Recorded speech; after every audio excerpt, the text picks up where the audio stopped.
You know that feeling when you're not alone, even when you can't see anyone around?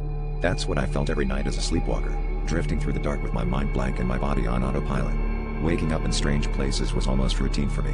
But one morning, I awoke shivering, lying on the damp earth, surrounded by freshly dug graves.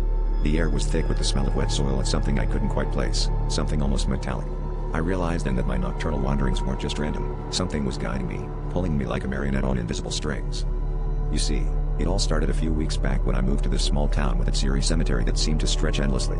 Locals spoke in hushed tones about the graves, claiming they belonged to those who had disappeared mysteriously over the years. I brushed it off as folklore until I found myself standing among those very graves. Each had a name etched into the stone, names that were unsettlingly familiar. It was as if I had known these people, yet I couldn't recall how or why. The more I tried to piece it together, the more I felt a chilling presence watching, waiting. The days blurred into nights, and my sleepwalking episodes became more frequent and intense.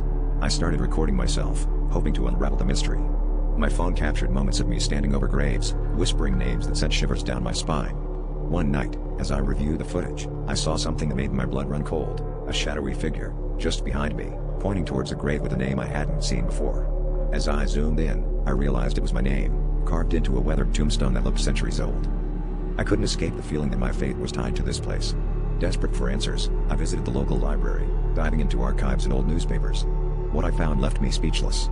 The people whose names I had uttered in my sleep were all victims of a tragic event from over a century ago, a fire that consumed the town, claiming many lives. As I dug deeper, I discovered they were all family members. My family. And the most chilling revelation of all? The only body never recovered from that fire was mine.